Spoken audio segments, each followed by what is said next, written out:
Desejo à igreja um sábado muito feliz e abençoado, amém? E que em mais uma noite a graça e a paz do Senhor Jesus seja convosco.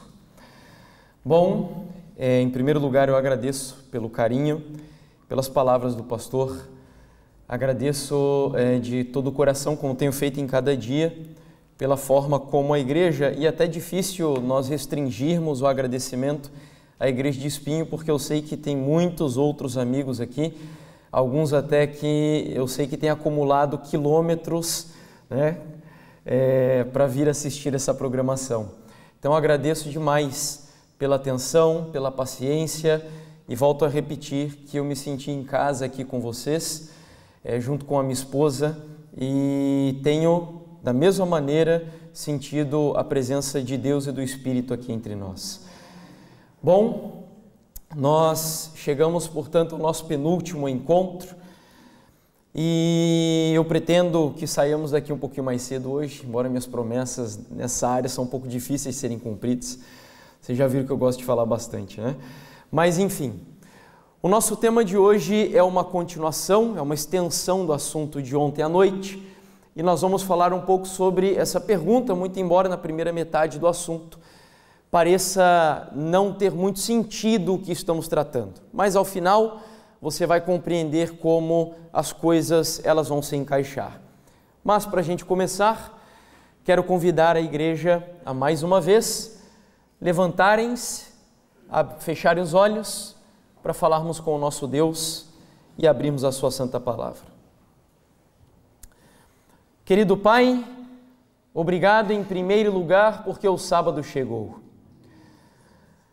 Esse dia é uma bênção, nós podemos desfrutar dele, não como queremos, mas como o Senhor nos pede, para o nosso bem, para o nosso crescimento espiritual e para que o propósito do sábado se cumpra na nossa vida, uma vez que o Senhor disse que nós seríamos santificados no dia de sábado, porque esse é um dia santo e abençoado pelo Senhor. E o nosso desejo é que em mais um sábado os teus planos se cumpram na nossa vida. Aqui estamos nessa noite com o objetivo de abrir a tua palavra. Nós queremos agradecer pela semana que tivemos. Obrigado por cada dia, obrigado pelas bênçãos, obrigado, Senhor, porque cada um de nós recebemos da tua graça. Muitos de nós também não enxergamos tudo que recebemos do Senhor nessa semana, mas nós queremos te agradecer pelas bênçãos que vimos e por aquelas que não vimos. Agradecer ao Senhor por tudo e de forma muito especial agradecer a Ti, porque como o pastor acabou de dizer, nós cremos que temos sido guiados em pastos verdejantes ao longo dessa semana. Mas nós ainda continuamos com fome, Senhor. Não porque a Tua palavra não sacie, mas muito pelo contrário, porque cada vez que comemos nós queremos mais e mais, e aqui estamos nós, abrindo a Tua palavra, nessa grande mesa que é a Tua igreja, para sermos saciados pelo banquete espiritual da pregação da palavra de Deus. E eu peço que o Senhor me use, que esse púlpito seja dirigido pelo Espírito Santo, e que eu me coloque aqui mais uma vez em Tuas mãos, me escondendo atrás da rocha dos séculos que é Cristo Jesus. Essa é a minha e a nossa oração, que Jesus seja exaltado e levantado mais uma noite nos púlpitos dessa igreja e que a resposta a esta pergunta seja dada individualmente por cada um de nós, desejando que a nossa vida, mais uma vez, como terminamos ontem à noite, seja tida como um vaso nas mãos do nosso oleiro Deus Todo-Poderoso. Essa é a minha e a nossa oração, por Jesus Cristo nosso Senhor.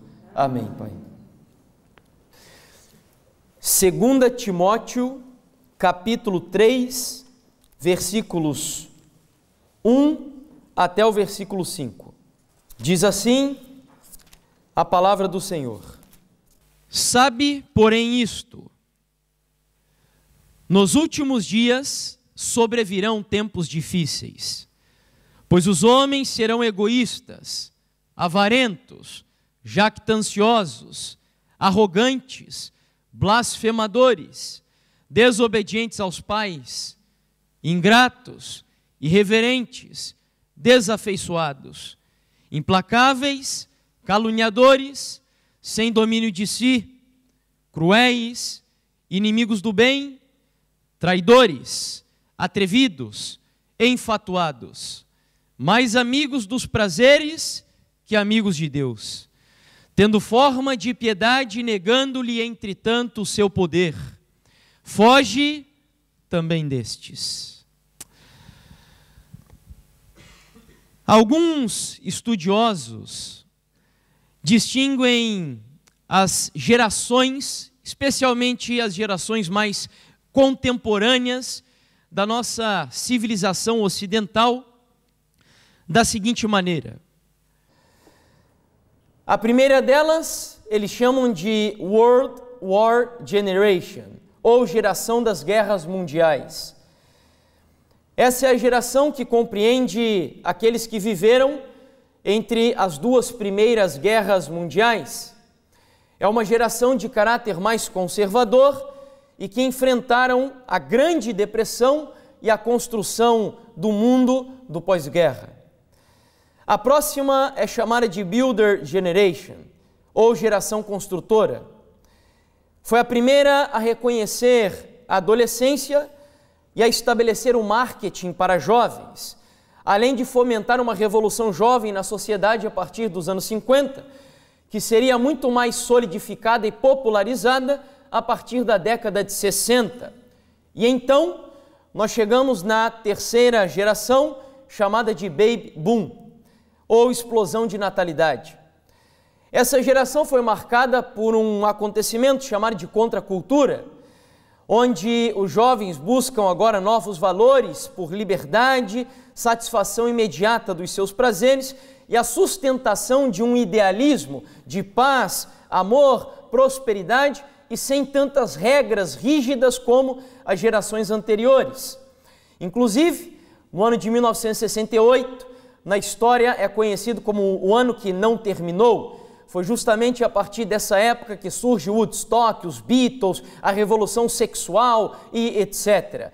De fato, muito embora a década de 60 seja assim lembrada com certo carinho e saudosismo até pelas pessoas, foi uma década que contribuiu para a degradação dos valores e a corrupção, inclusive ética e moral, da civilização ocidental.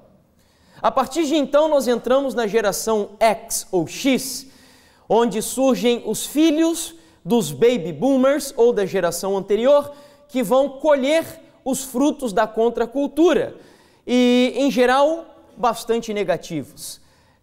Entre os quais está, por exemplo, o surgimento, ou eu diria, a multiplicação das DSTs, que são as doenças sexualmente transmissíveis.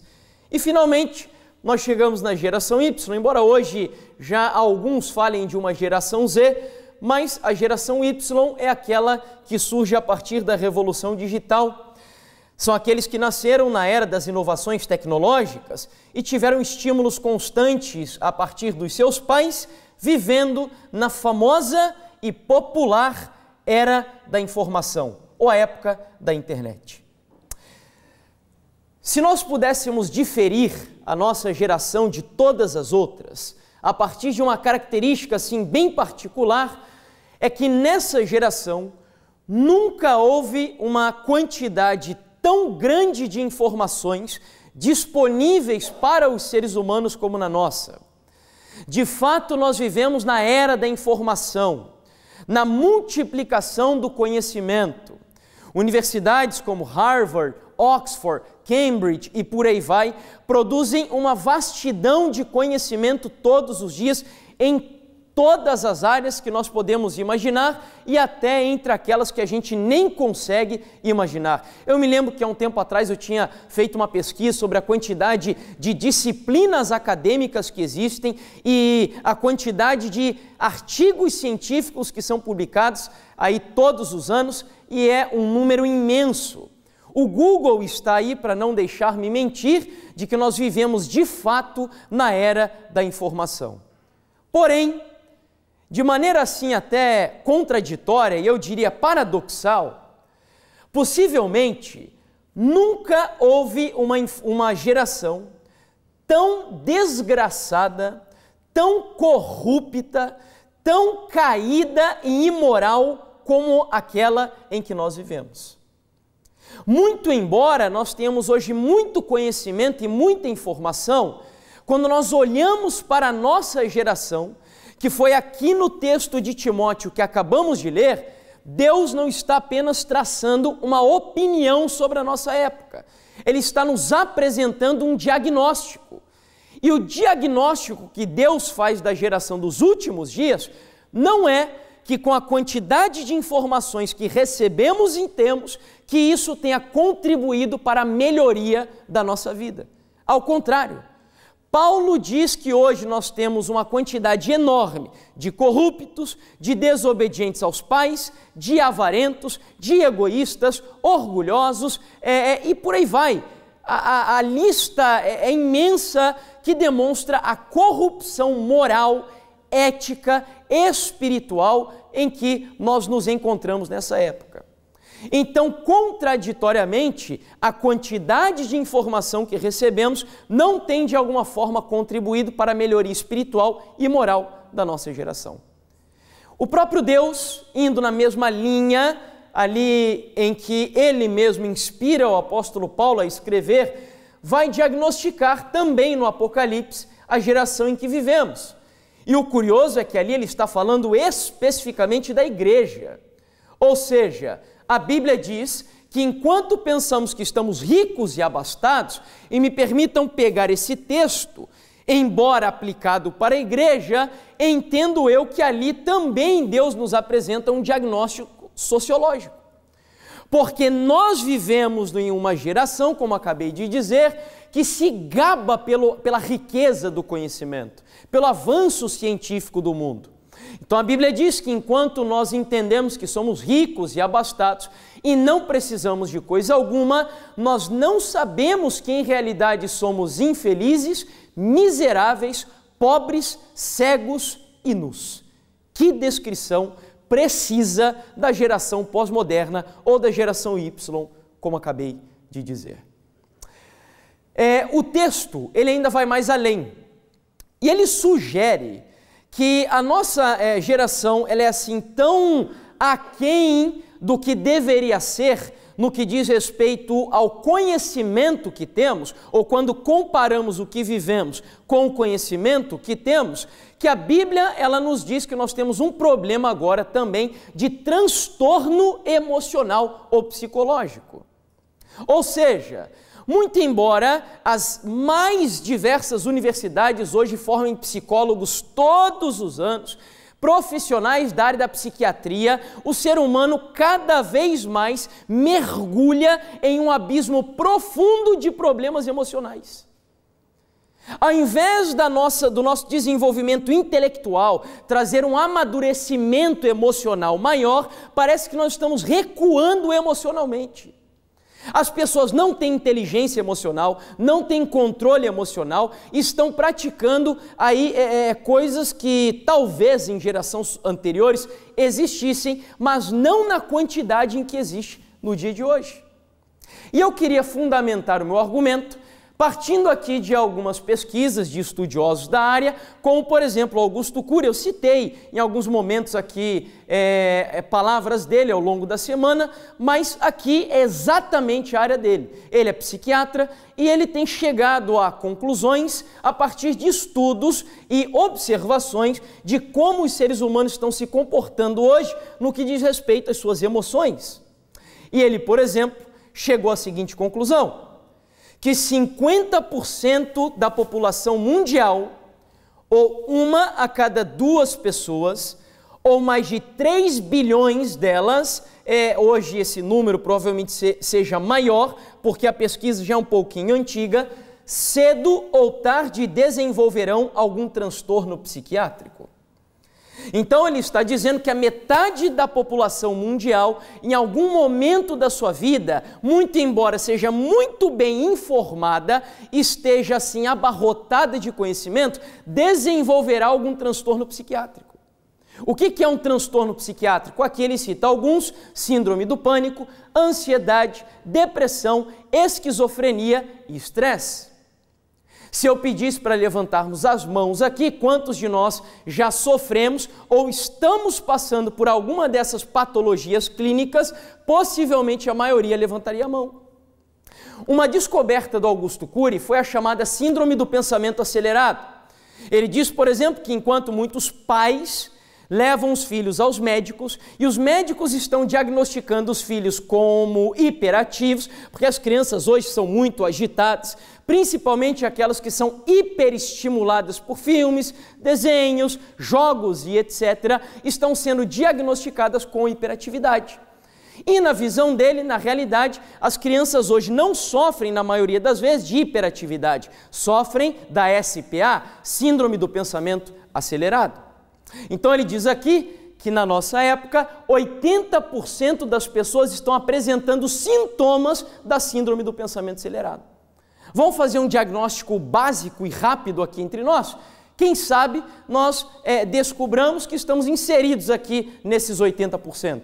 Olha lá, alguns sintomas. Por exemplo, dormir e acordar cansado, sentir dores de cabeça constante, dores musculares, sofrer por antecipação, dificuldades para dormir, pouco tolerantes com pessoas lentas para o aprendizado, a mente muito agitada e, por fim, perda de memória rápida.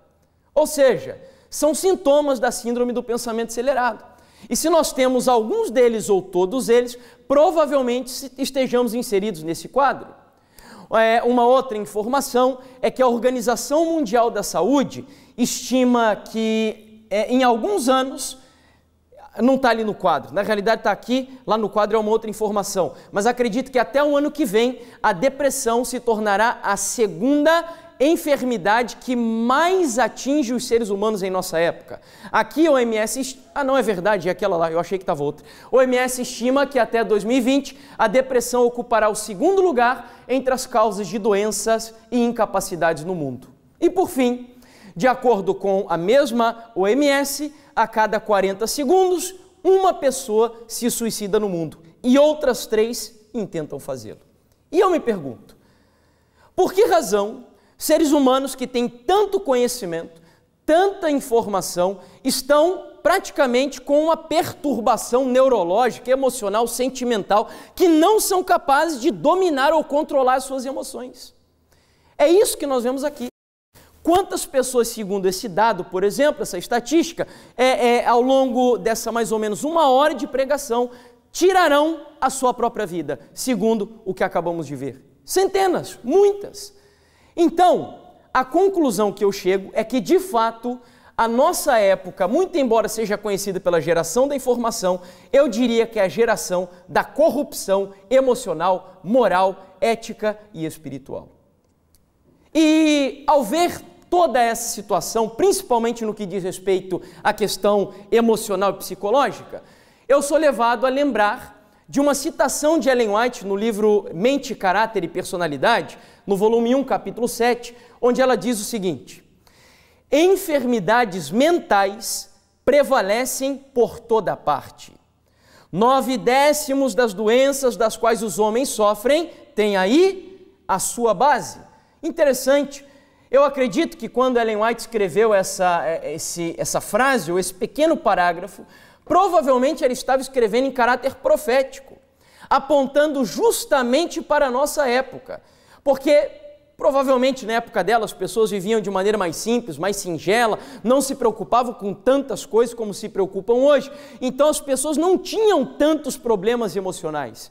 Agora ela diz que em 10 pessoas que são enfermas, 9 delas, a enfermidade começa na mente, mostrando que nós, seres humanos nos dias de hoje, um dos nossos grandes desafios é justamente dominar os nossos sentimentos e as nossas emoções. Ou seja, nós vivemos em uma época de perturbação psicológica. Onde eu quero chegar com isso?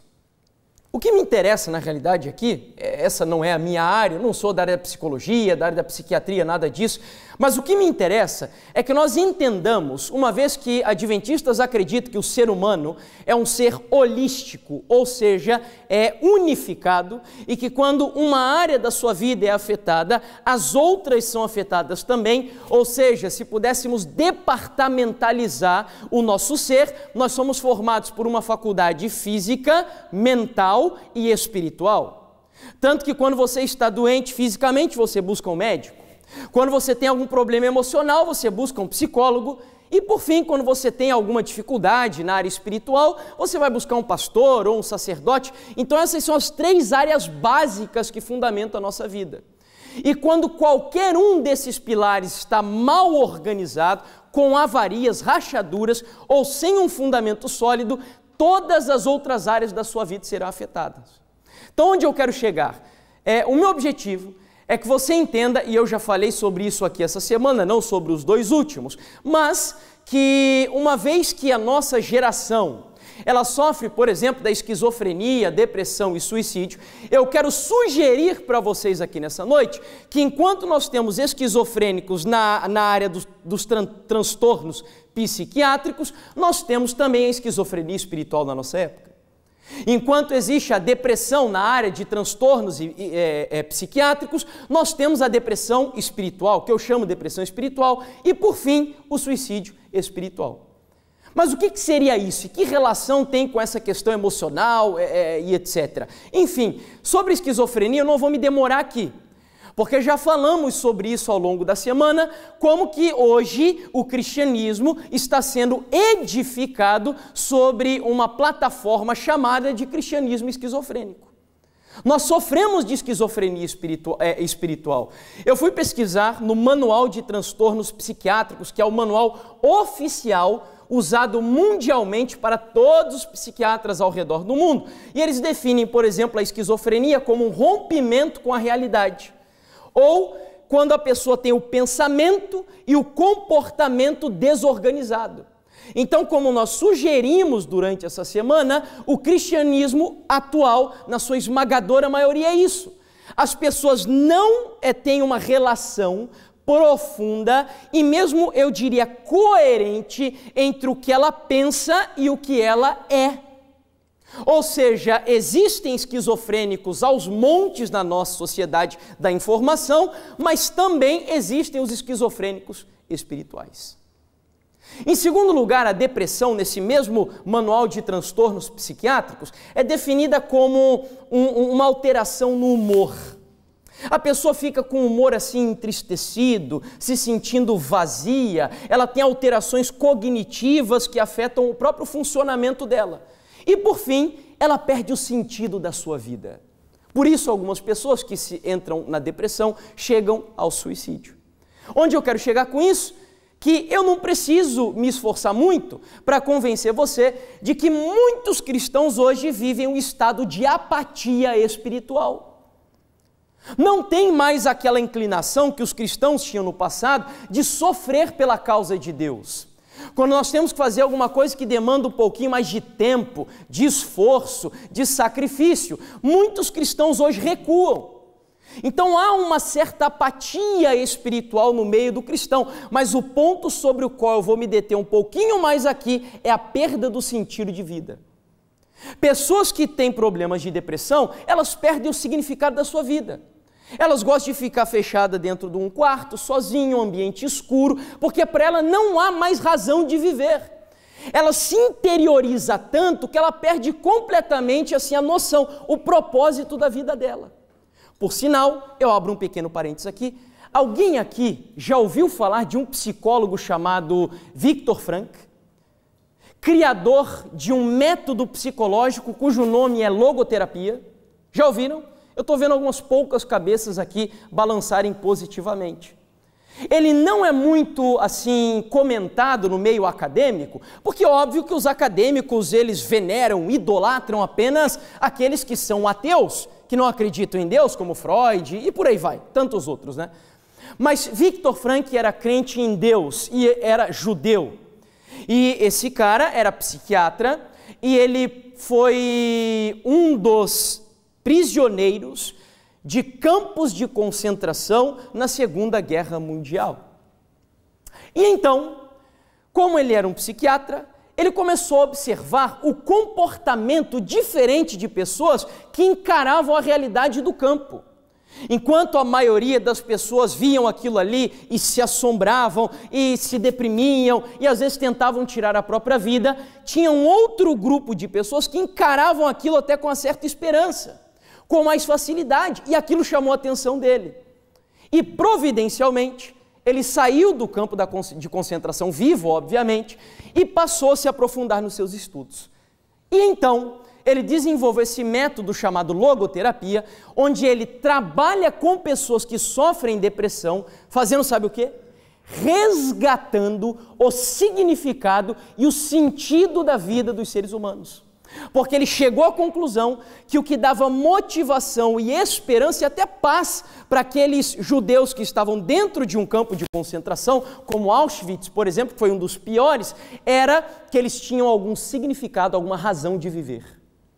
Então eles olhavam para aquilo e alguns deles, olha, não, eu tenho a minha noiva e eu quero me casar com ela, então eu vou sair daqui, eu preciso sair daqui. E isso fazia ele encarar aquele problema de forma diferente. Então ele chegou à conclusão que todos os seres humanos, cada um de vocês que estão aqui, criaturas de Deus, foram criados com um propósito de vida específico, onde ninguém no planeta Terra pode substituir você aqui. E ele trabalha com essa linha. Inclusive nós temos, eu vou falar assim publicamente, porque eu já vi o doutor Rodrigo Silva falar sobre isso em um sermão. E ele mesmo passou por uma etapa da sua vida onde ele enfrentou a depressão e ele se tratou em uma clínica adventista lá no Brasil, que é o Cevisa, fica em São Paulo, e ele disse que o método utilizado para ele sair desse problema foi a logoterapia. Ele redescobriu um sentido para viver. Por que eu digo isso? Porque o grande problema dos cristãos que sofrem de depressão espiritual é perder o sentido da vida. E aí que entra no problema da identidade. Nós olhamos para nós e já não entendemos que nós somos únicos, que há uma diferença entre nós e os outros, e então a identidade e o sentido da nossa existência passa a ser diluído, dissolvido, no meio de um monte de outras propostas que estão aí fora. Por isso, eu chamo de depressão espiritual.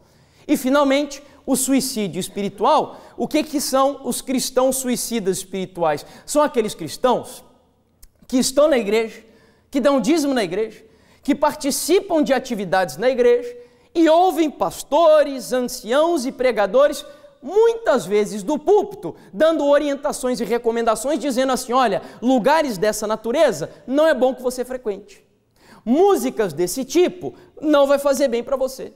Filmes ou séries e desenhos que apresentem determinado tipo de conteúdo vão destruir a sua vida. E aí, a quem eu chamo de suicidas espirituais? São os cristãos que ouvem isso quase todo sábado, se não todos os cultos, e ainda seguem praticando essas coisas. Ou seja, eu os chamo de suicídio espiritual, porque estão matando a sua espiritualidade conscientemente.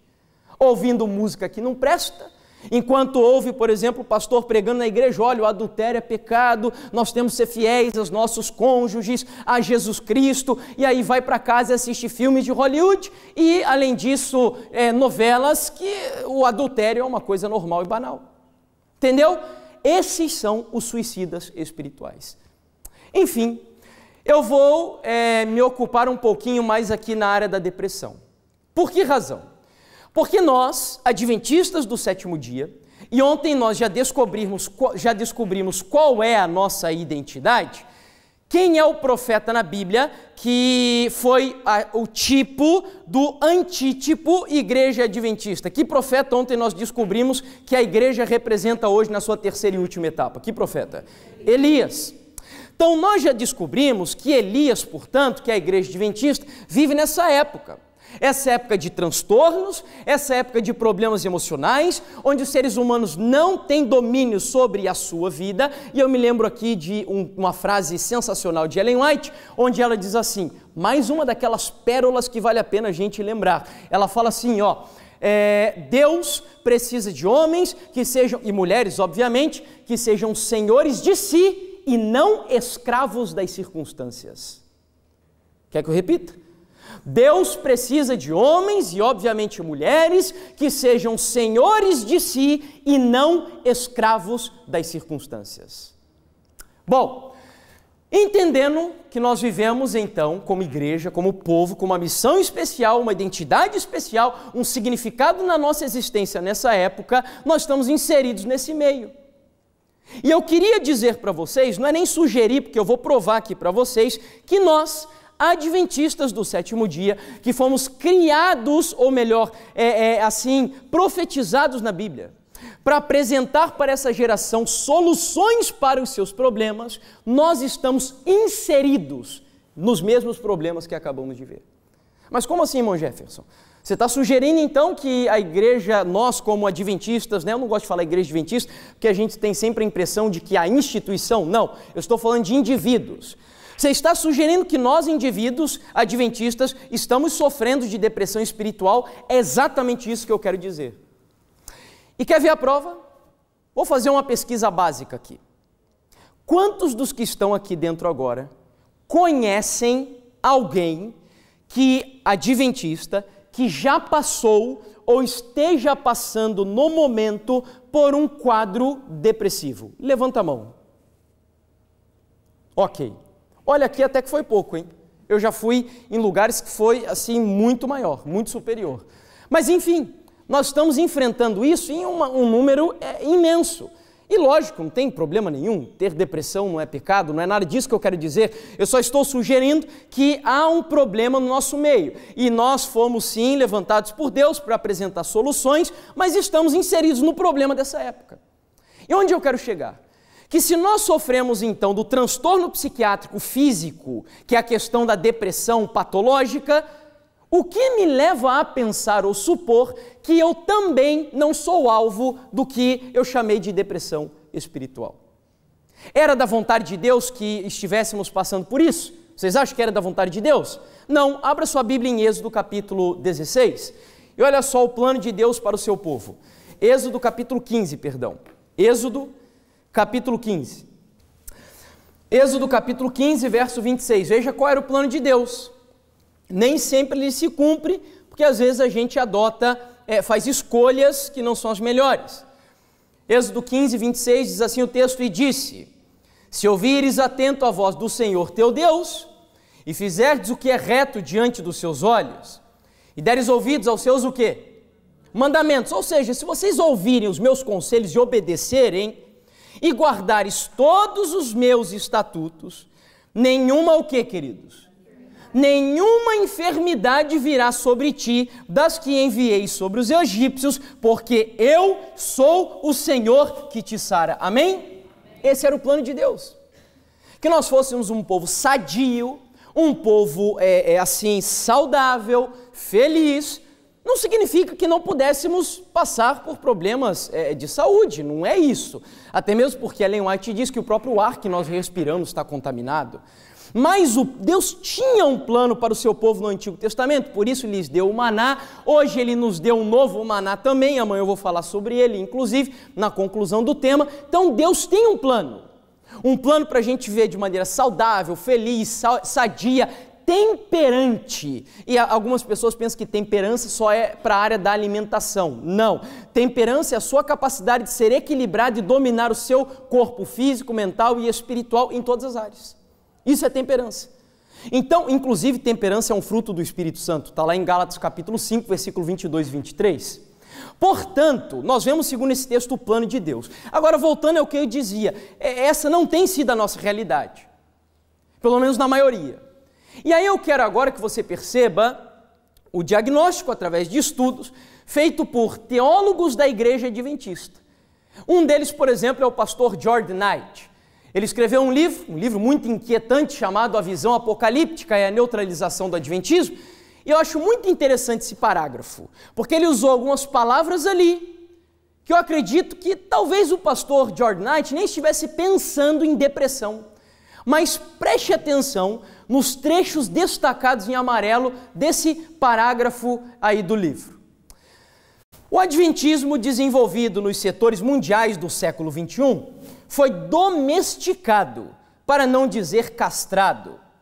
Temos alcançado tanto sucesso em dizer que somos iguais aos evangélicos, com exceção do sábado e alguns outros detalhes, que nos esquecemos do quê?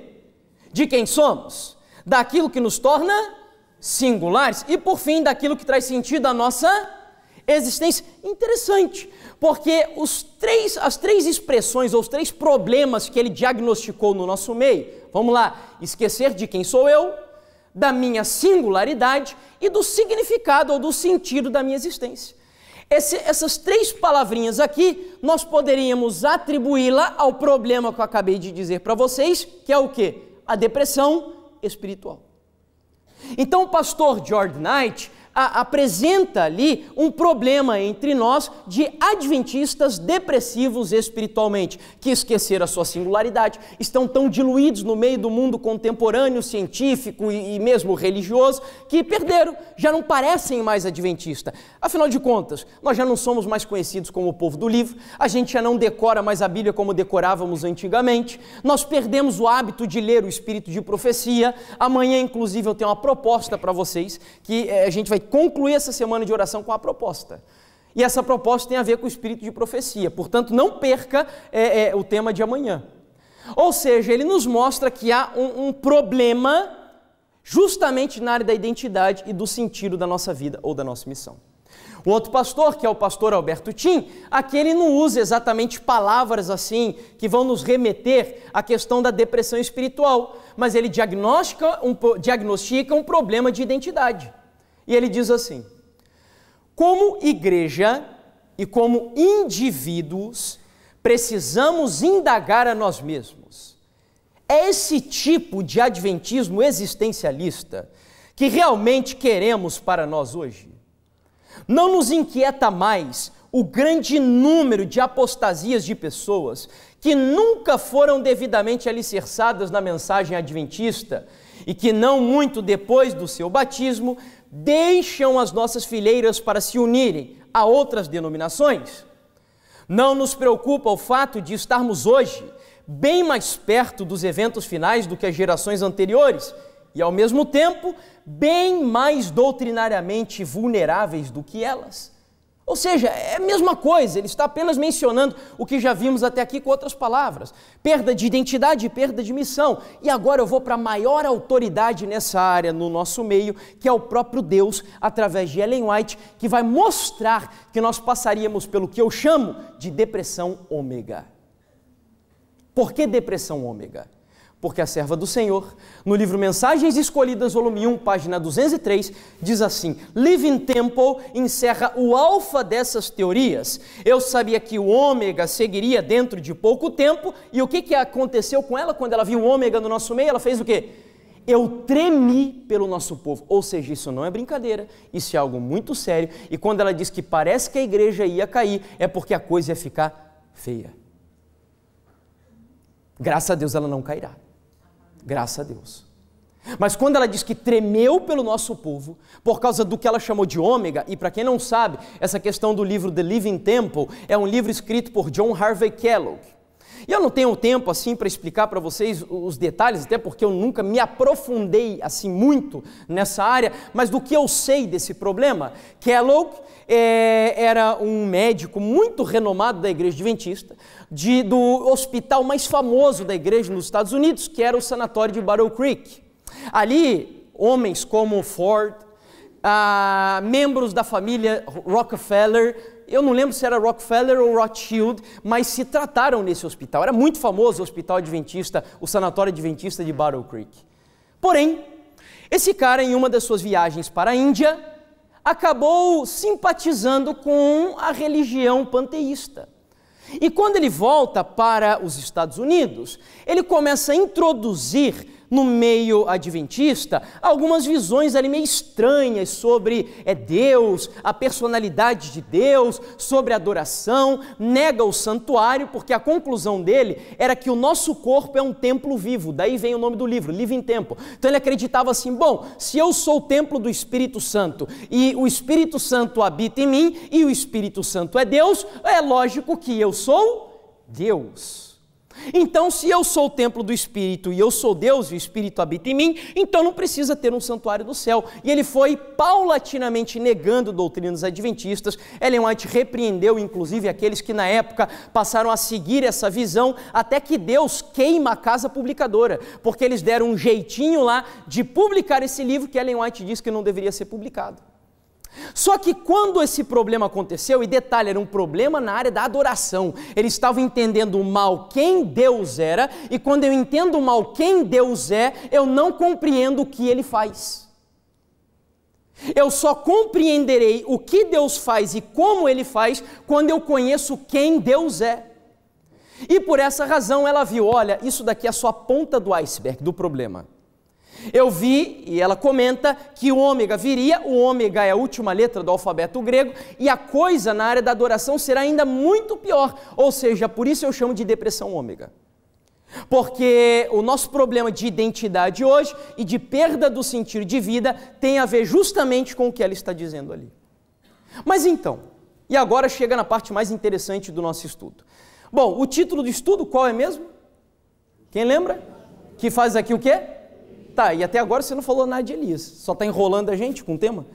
O que tem a ver Elias com essa história? Tudo. Sabe por quê?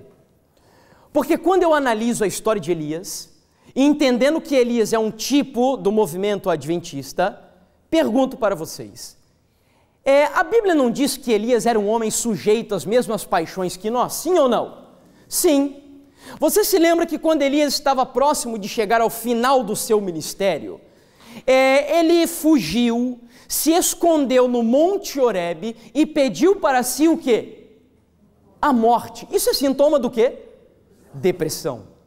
No livro Profetas e Reis, eu não projetei aqui o texto, mas para quem gosta de anotar, no livro Profetas e Reis, no capítulo 12, depois você lê o capítulo inteiro lá, e tem uma frase muito significativa onde Ellen White diz assim, atentos, Elias temeu que a reforma iniciada no Carmelo não fosse duradoura, e então a depressão apoderou-se dele. A minha pergunta é a seguinte, bom, Elias no final do seu ministério foi assolado por uma depressão, mas aqui no caso dá a impressão que foi só uma depressão física. A minha pergunta é, será que Elias ele também sofreu de depressão espiritual?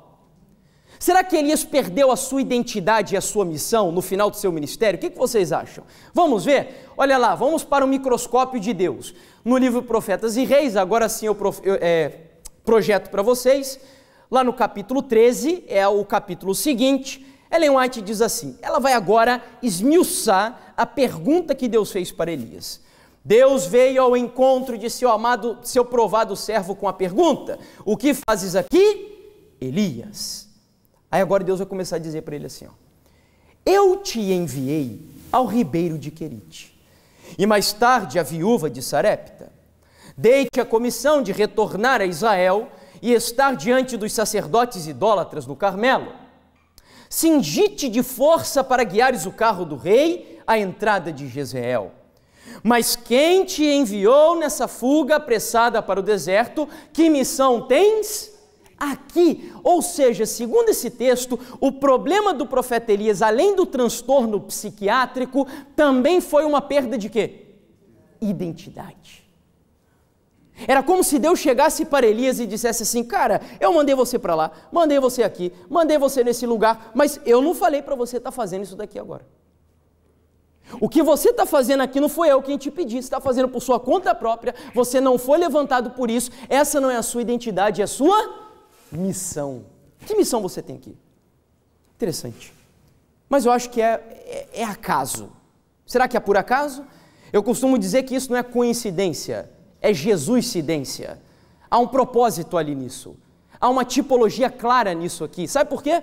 Porque quando eu vou para o Elias do Novo Testamento, quem era o Elias do Novo Testamento?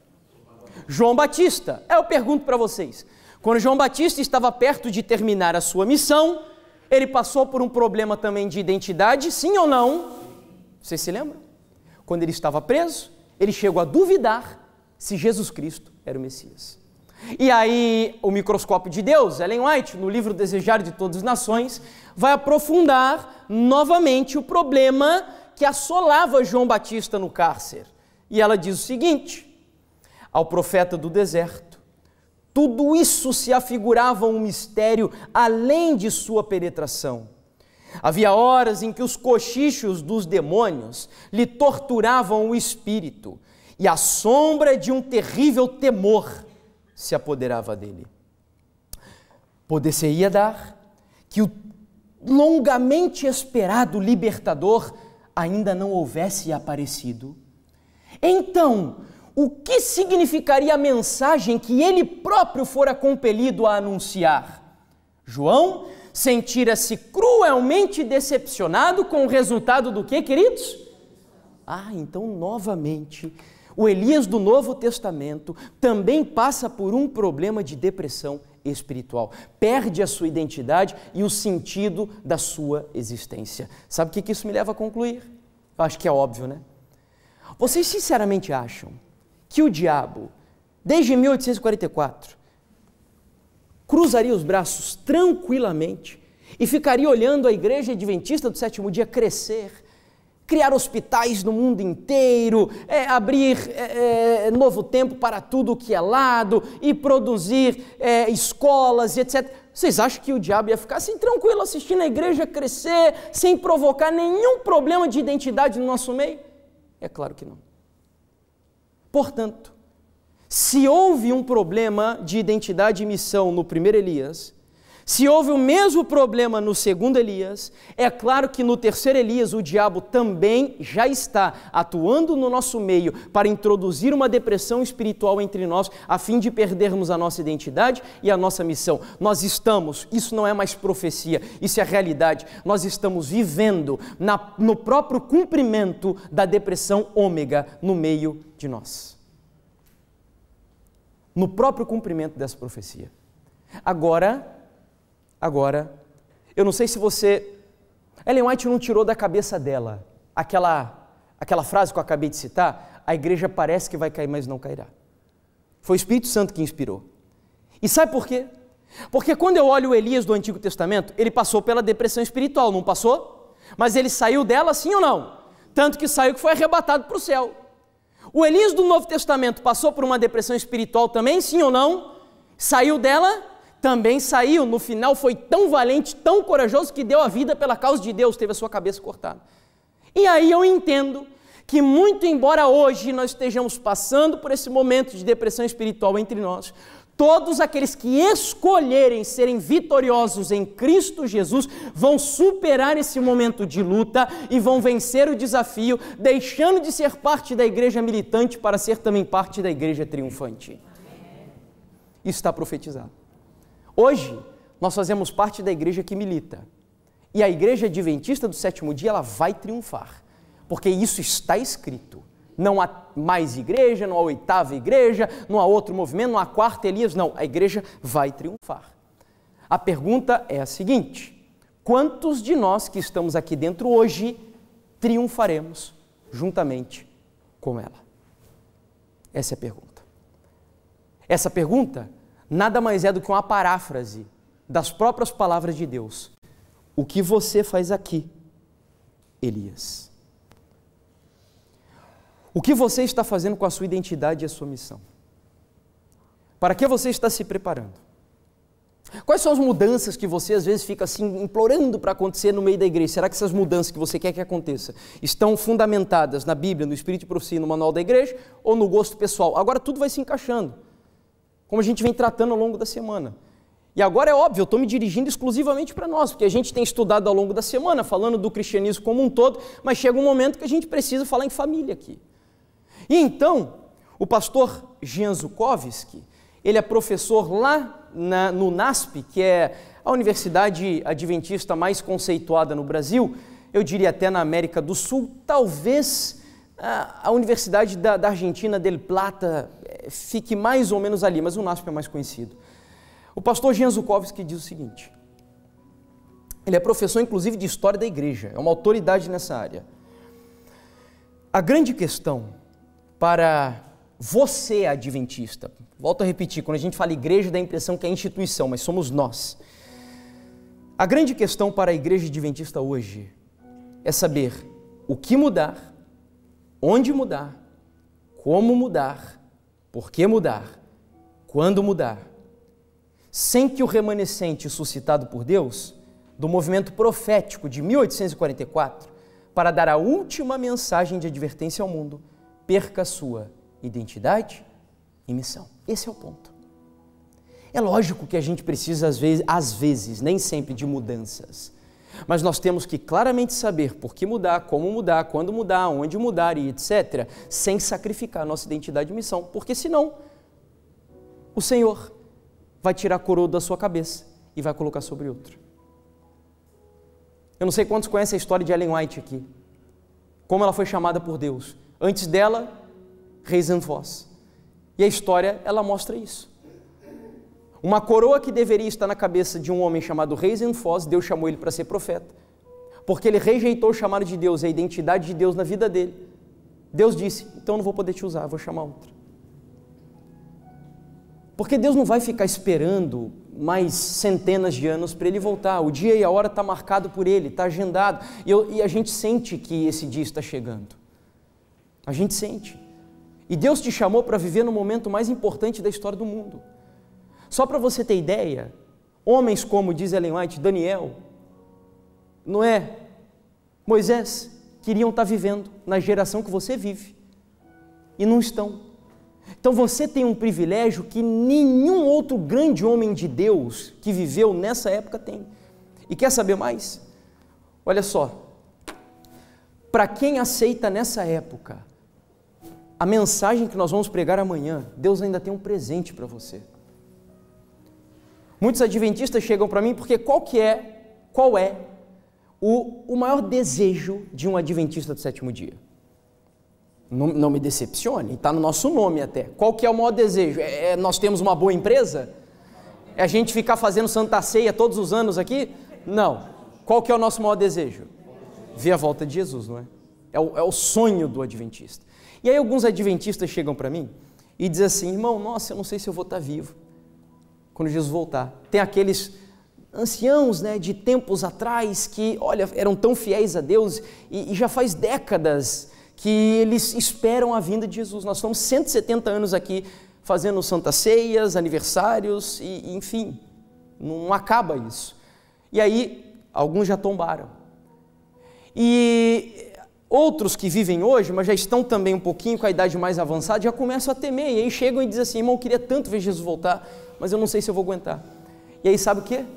Deus tem um presente para você que é adventista, que aceita a identidade e a missão da igreja. Amanhã nós vamos falar da missão, mas eu já vou me adiantar e dizer que presente é esse. Deus diz que todos aqueles que nessa época aceitam a mensagem que Ele enviou, ou seja, o propósito da nossa existência, Ele diz que nós passaremos por uma ressurreição especial. Sabe o que é essa ressurreição especial? É um grupo de pessoas que só esse grupo, que morre crendo nessa mensagem que nós veremos amanhã, eles vão ressuscitar. Não é quando Jesus estiver vindo, já não. Eles vão ressuscitar algum tempo antes para ver todos os sinais do livramento do povo de Deus. Verão o arco da aliança, verão a natureza saindo do seu curso, verão os sinais, a nuvenzinha do tamanho da mão de um homem, eles verão tudo, porque, volto a repetir, o maior desejo de um adventista do sétimo dia é ver Jesus voltar, e Deus não precisava disso, ainda nos deu esse presente, queridos. Portanto, é uma escolha. Olha só quanta coisa abençoada Deus deu para nós como adventistas. E a gente tem sacrificado isso. Última citação, e essa não está projetada, ou melhor, está assim, olha só. Fica como, assim, uma exortação para a gente aqui nessa noite. Vi que o remanescente não estava preparado para o que está para sobrevir sobre a terra. Estupefação, que é um sono profundo, como um desinteresse, parece possuir a mente, olha a mente aqui, da maioria dos que professam crer que estamos vivendo a última mensagem. Meu anjo assistente clamou com impressionante solenidade: aprontai-vos, aprontai-vos, aprontai-vos, pois a ardente ira do Senhor está para vir. Sua ira está para ser derramada sem mistura de misericórdia, e todavia não estáis prontos. Rasgai o coração, e não os vestidos. Uma grande obra deve ser feita pelo remanescente. É impossível não terminar o tema dessa noite, ou terminar o tema dessa noite e não lembrar da solução proposta por Deus em Romanos capítulo 12, verso 1 e 2. Já que nós temos um problema de mente, um problema emocional e espiritual, e nós temos que resolver esse problema que começa aqui, ó. A serva do Senhor diz que a mente é a capital do nosso corpo. Sabe por onde Deus se comunica conosco? Sabe por onde? Por aqui. Amanhã você vai entender por que a nossa mente é tão sagrada. Hoje, uma das coisas que os seres humanos têm buscado cada vez mais, primeiro, é desenvolver inteligência emocional. Segundo, potencializar a sua mente. Tem estudos nessa área. Então, o diabo, lógico, ele sabe que a mente é a capital do corpo, que a mente é fundamental. Então, o que ele quer? Escravizar a sua mente. Tornar você um escravo emocional, sentimental. Por isso que ele te enche de novela, sentimental, que ele te enche de coisa, tudo para assim exaltar os teus sentimentos e as tuas emoções. Nós vemos numa geração hedonista, que acredita que os prazeres do mundo é o suprassumo da vida aqui no planeta Terra. E o diabo faz isso por quê? Porque ele quer a sua mente. Por outro lado, o apóstolo Paulo, em Romanos capítulo 12, verso 1 ao 2, diz assim: rogo-vos, pois, irmãos, que pelas misericórdias de Deus, apresenteis o vosso corpo em sacrifício vivo, santo e agradável a Deus, que é o vosso culto o quê? Racional. E aí logo na sequência vem a frase mais importante, porque ele diz assim, ó, e não vos conformeis com o quê? Com esse século. O que Paulo está dizendo? Não interessa se a maioria das pessoas tem depressão espiritual, se as pessoas são relativistas e pluralistas, não interessa. Para um servo de Deus, a minha mensagem é a seguinte: não se conforme. Não se conforme. Não ache que ser um cristão morno, e me perdoe, medíocre, é o melhor que nós podemos ser. Não pense nisso. Porque aquele que morreu no Calvário e venceu os pecados lá, ele pode também fazer a mesma coisa na sua vida. Você só tem que deixar, rasgar o coração, como ali foi dito, rasga o véu. Não tenha vergonha, sai daqui dessa noite e chore diante de Deus, confesse os seus pecados para Ele, fala: Senhor, eu sou miserável, mas eu quero o céu, Senhor, eu quero o céu, e faz o que tiver de fazer. Ainda que eu tenha que sofrer, entra no meu coração, muda a história da minha vida, cria em mim uma identidade de Jesus Cristo em nome de Jesus. Faça essa oração com coragem. E Paulo diz: não se conforme com esse século, mas transformai-vos pela renovação da vossa... a mente tem que mudar. A mente tem que mudar. Porque se ela não mudar, nós não vamos para lugar nenhum. A gente vai continuar nisso daqui. Para que experimenteis qual seja a boa, agradável e perfeita vontade de Deus. Vocês querem experimentar? Vocês querem experimentar quem Deus é na vida de vocês? Sim ou não? Sim. Sabe qual é o segredo? Transforme a sua mente. Você tem poder para isso? Não, mas o Espírito Santo tem. Amém. E amanhã você vai descobrir qual é o segredo. Como ter uma mente renovada hoje. A pergunta é a seguinte: onde a nossa mente deve estar hoje para que eu tenha uma mente renovada e transformada? Você vai entender, queridos. É uma das descobertas assim, mais impressionantes que tive assim, nos últimos anos. Parece que o santuário é algo tão distante de nós, mas amanhã você vai entender a relação do santuário com a nossa mente aqui na Terra. Eu gostaria que o céu registrasse isso mesmo nesse momento, e eu quero que levante as mãos. Quem deseja que nesse propósito de se preparar para a vinda de Jesus, que a sua mente seja renovada de verdade, transformada, ainda que você tenha que sacrificar coisas que hoje você gosta. Quem hoje, diante de Deus, levanta as mãos dizendo: Senhor, eu estou disposto, ainda que doa, eu quero sacrificar, mas eu quero que a minha mente seja transformada. Amém. Deus seja louvado. Amém. Nós vamos orar e amanhã eu espero você para o clímax da nossa semana, onde a gente vai assim entender um pouquinho melhor sobre a nossa missão. Feche os seus olhos e vamos orar. Querido Pai, mais uma vez nós vimos que estamos sofrendo, Senhor. Sofrendo de uma depressão que nós não temos capacidade de curar. Nós estamos mergulhados nesse zeitgeist, esse espírito que prevalece no nosso mundo, onde é quase comum, Senhor, que as pessoas vivam essa espécie de cristianismo e adventismo tão superficial, tão diluído, Pai, que nós realmente estamos perdendo a nossa identidade. Mas nessa noite nós queremos pedir que a Tua misericórdia não se afaste da nossa vida. Hoje, mais uma vez, o Senhor clamou aos nossos corações, e eu rogo ao Senhor que as palavras da Tua mensageira, quando ela diz que Deus precisa de homens que sejam senhores de si e não escravos das circunstâncias do mundo, que o Senhor nos ajude a sermos esses homens e mulheres que o Senhor está buscando nessa época. Toma a igreja adventista do sétimo dia em Tuas mãos, Senhor. Continua sendo o capitão dessa igreja. Eu me recordo que a Tua mensageira, quando viu um iceberg se levantando para destruir essa embarcação, em primeiro lugar, o Senhor não disse que nós deveríamos pular para fora do barco. Em segundo lugar, o Senhor não disse que deveríamos sair acusando um ao outro e querendo assumir a dianteira do navio. Não, o Senhor disse que juntos deveríamos enfrentar o iceberg, entendendo que o capitão desse navio é Jesus Cristo, e que mesmo que esse barco hoje sofra algumas avarias, esse capitão é capaz de restaurar esse barco, é capaz de purificar a nossa vida, é capaz de nos conduzir ao porto seguro, porque a promessa nos diz que a igreja do Senhor, as portas do inferno não prevalecerão contra ela. Guia, Pai, a Tua igreja e nos ajude a amá-la, a respeitá-la, a lutar por ela, e em nome de Jesus, cura a nossa depressão. Essa é a nossa oração. Leva-nos agora em paz. E eu gostaria de encerrar essa oração, novamente entoando com os meus queridos irmãos aqui, a capela mesmo, Senhor, mas que isso seja o nosso pedido em oração, as palavras do hino que acabamos de cantar. Quebra minha vida e faz-a de novo.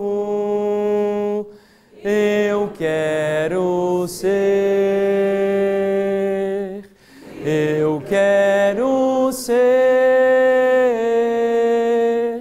um vaso novo. Em nome de Jesus, amém, Senhor.